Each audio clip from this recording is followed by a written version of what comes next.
Така на пръст и кал. И това всичко се слага на магистралата. Ето го. Заснемам го, за да го видите. Ето тук е пак пръста с камъните, където е попал багера. Его. Вижте. Колко ясно се вижда. Ето тук е само камън. Ето това нещо се копа и се слага на магистралата. Нали, виждате го ясно.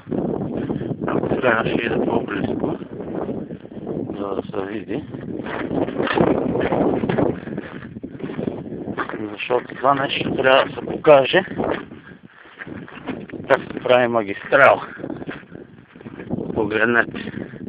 Всичко е пръст и кал. Ето го багера. След малко ще се качи тук, за да почне да копа и да вкарва в машината, а тя на това основание вкарва всичко това в магистралата.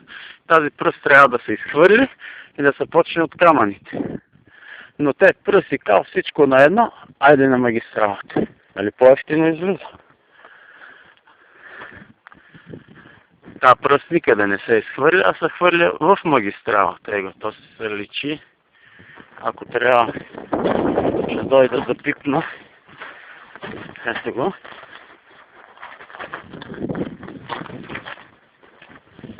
Ето е. Сега отблизо да се види пръста. Това всичко отива в магистралата. Ето. Да няма видят, че има на каразов. Така.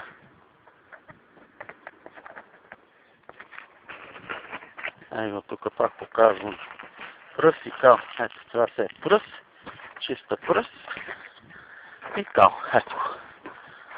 Но отива в магистралата за по-ефтинко. Дървета, пръст, камъни и всичко. Защото там храсти дървета, където са в пръста, и те включително отиват в магистралата. Его, погледнете, пръст.